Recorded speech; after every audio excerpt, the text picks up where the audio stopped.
이근윤의 사우디 중동 이야기. 사우디, 스포츠 굴기인가? 스포츠 와싱인가?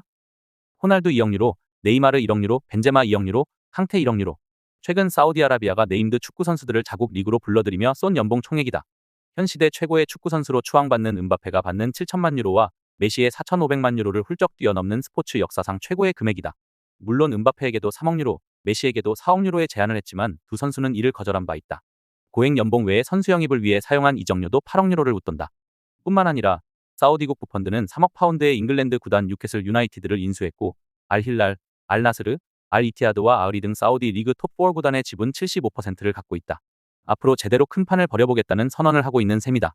사우디 스포츠의 통큰 베팅은 축구에만 그치지 않는다. 2022년 라틴어 숫자로 54를 뜻하는 LIV라는 새로운 프로골프 리그를 출범시키면서 8개 대회에 총 2억 5,500만 달러라는 기존 PGA 투어 대회 평균의 2배가 넘는 상금을 쐈을 뿐만 아니라 단순히 리그 가입만 해도 수천만 달러에 달하는 계약금을 지급했다. 결과적으로 필 미켈슨, 더스틴 존슨, 세르히오 가르시아, 브룩스 캡카, 브라이슨 디셈보 등 PGA 톱랭커들이 줄줄이 이적을 선언했다.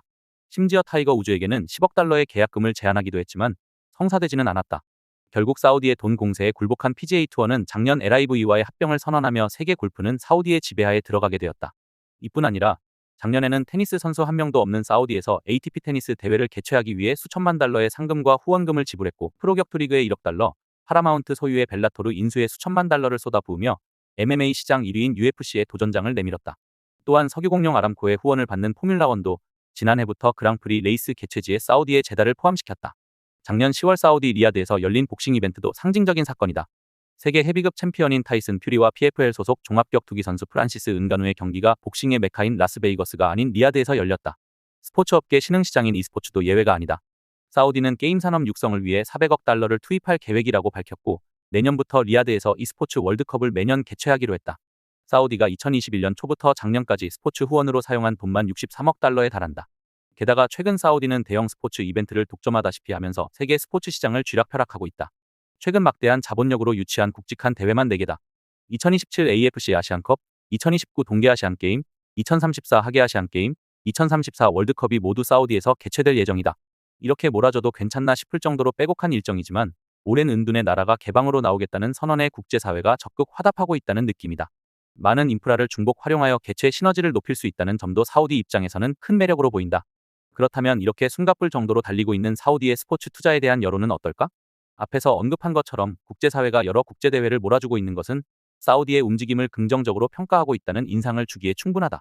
사우디 내부적으로도 지금까지 조용했던 나라가 다양한 국제행사로 떠들썩한 분위기가 그리 싫지 않은 표정이다. 어쩌면 이웃의 조그마한 동생이라 할 수 있는 두바이나 카타르가 다양한 이벤트를 먼저 치르며 앞서 나가는 것을 부러운 눈빛으로 바라보던 사우디인들 입장에서는 뒤늦게나마 화려하게 국제사회에 등장한 자국의 스포츠 굴기가 몹시 반가울지도 모르겠다. 그러나 한켠에서는 엄청난 자금을 뿌리며 스포츠 투자에 열을 올리는 사우디 정부의 움직임을 스포츠 와싱이라 비난하는 목소리도 적지 않다. 여성과 성소수자 인권 문제가 상존하고 언론이 제 기능을 하지 못하는 상황에서 사우디가 어두운 현실 대신 스포츠로 눈을 돌리려는 전략을 펼치고 있다는 지적이다. 마치 우리나라 군사독재 정권이 1980년대의 암울한 사회 분위기를 전환하기 위해 프로야구와 프로축구를 시작하고 올림픽과 아시안게임을 유치해 스포츠를 육성했던 장면과 흡사하다. 당시의 성인영화 상영 기준을 대폭 완화해 국민들의 시선을 영화로 돌리고 야간 통행 금지를 해제해 유흥가가 급팽창하게 하는 등 소위 스포츠, 스크린, 섹스의 3S 정책의 판박이처럼 보이기도 한다. 그러나 이런 비판에 대해 무함마드 빈 살만 왕세자는 스포츠 와싱으로 사우디 국내 총생산이 1%라도 늘어날 수 있다면 나는 스포츠 와싱을 계속할 것이라 밝히며 정면 돌파를 시전하고 있다. 그런 비난을 받을지라도 사우디 경제의 성장과 탈석유에 도움이 된다면 얼마든지 감수하겠다는 것이다. 실제로 스포츠는 왕세자가 주도하는 비전 2030 프로젝트의 주요 축 중 하나로 꼽힌다. 경제구조 다양화 및 여러 분야의 일자리 창출을 통해 GDP의 40%에 달하는 석유 의존율을 낮추겠다는 계획이다. 그리고 다양한 엔터테인먼트 산업의 육성을 통해 오락거리를 제공하는 동시에 이 분야의 인재개발로 일자리를 창출하여 자국민들의 민심을 얻겠다는 것이다. 많은 해외 관광객들을 유치하여 국부를 창출할 뿐만 아니라 한 발 앞서 있는 역내 경쟁자인 두바이나 카타르를 넘어서겠다는 의지도 보인다. 한국도 스포츠와 컨텐츠 산업에서의 약진으로 얻은 소프트 파워로 전 세계의 국가 브랜드 가치를 높여온 만큼 사우디로서도 충분히 노릴 만한 국가 경쟁력 강화 전략이라 할 수 있다.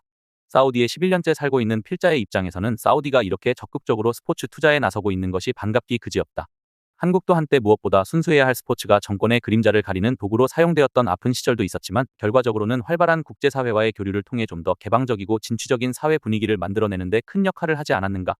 당시에 스포츠 집중 육성과 개방이 없었다면 손흥민, 류현진, 김연아, 박세리 등이 국제 무대에서 활약하는 모습을 보기는 어려웠을 것이라 생각한다.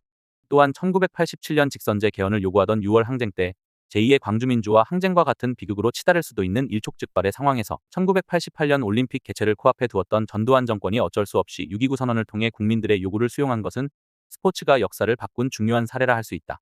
이런 일이 사우디에서도 일어나지 말란 법이 없지 않나? 지난 사우디의 엑스포 유치 관련 칼럼에서도 언급했지만 이슬람 문화가 가장 융성했던 시기는 국제사회와 활발하게 교류하며 다양한 문화가 어우러져 포용과 공존의 사회를 형성했을 때이다. 모쪼록 사우디 정부의 스포츠에 대한 통큰 배팅이 성공해 사우디가 좀 더 개방적이고 진취적이게 되길, 다양한 시민사회와 국제사회의 요구를 수용해 포용적인 사회가 되길 열렬히 응원한다. 더 칼럼니스트